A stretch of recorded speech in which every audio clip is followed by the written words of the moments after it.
Como seres humanos, la filosofía ha sido siempre algo que sostiene nuestro entendimiento.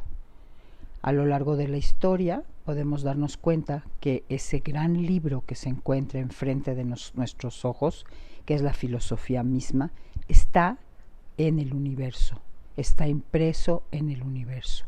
Y no podemos comprenderlo a menos que empecemos a hablar el lenguaje de los símbolos en los que está escrito. Ese lenguaje está escrito en la matemática, en los símbolos, en las formas como son los triángulos, los círculos y las demás figuras geométricas, sin las cuales es imposible comprender el vocabulario de la vida. A veces no nos damos cuenta, pero ese vocabulario está en todo, en las plantas, en los mares, en el movimiento de las nubes. Y nosotros a veces, al verlo tan naturalmente, sin darnos cuenta de sus formas, no observamos que en realidad es necesario e importante conectarnos con ello. La geometría sagrada es una fórmula creativa que respira vida en la existencia.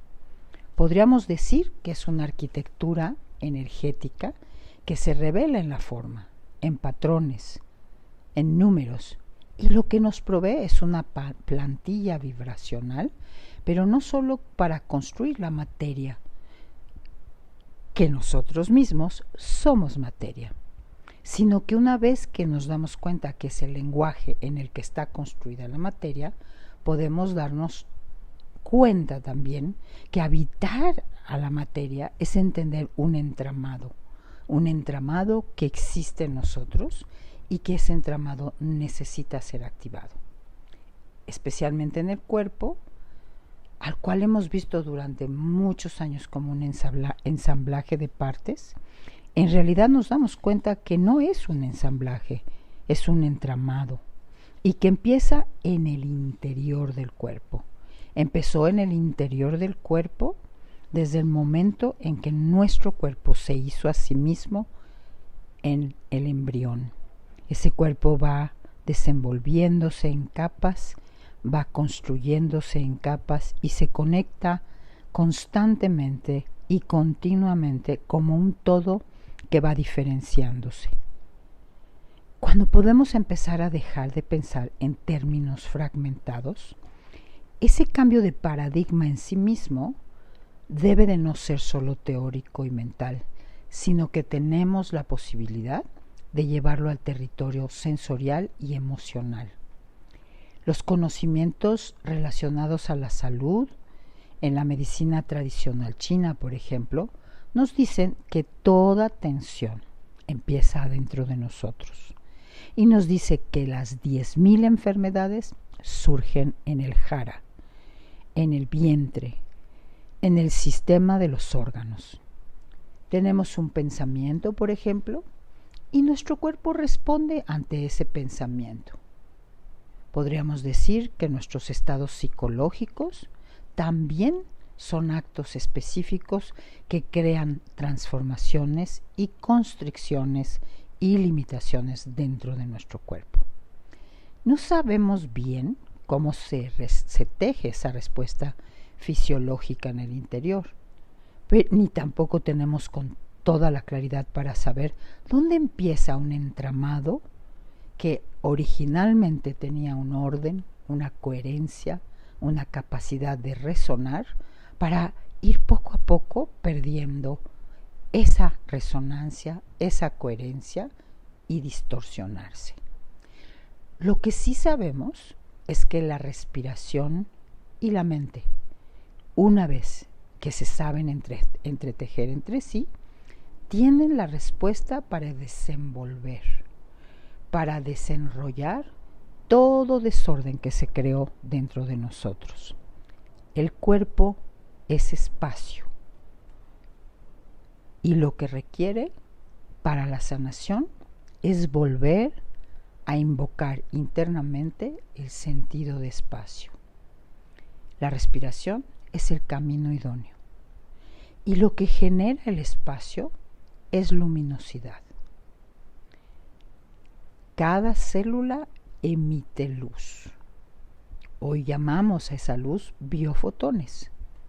Esos biofotones es el lenguaje en el que se comunican nuestras células entre sí.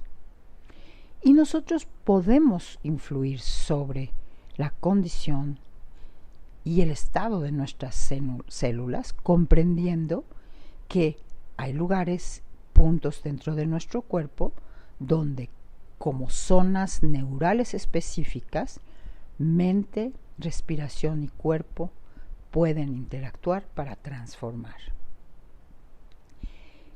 En la práctica de yoga y en lo que yo hoy describo como vitalidad somática, por el sentido que implica que la salud es un estado de vitalidad. Ese estado de vitalidad es el estado en el que se equilibra la acción y la relajación a un mismo tiempo, la armonía y la actividad a un mismo tiempo. Y nosotros en la práctica de yoga damos gran importancia, por ejemplo, al estiramiento.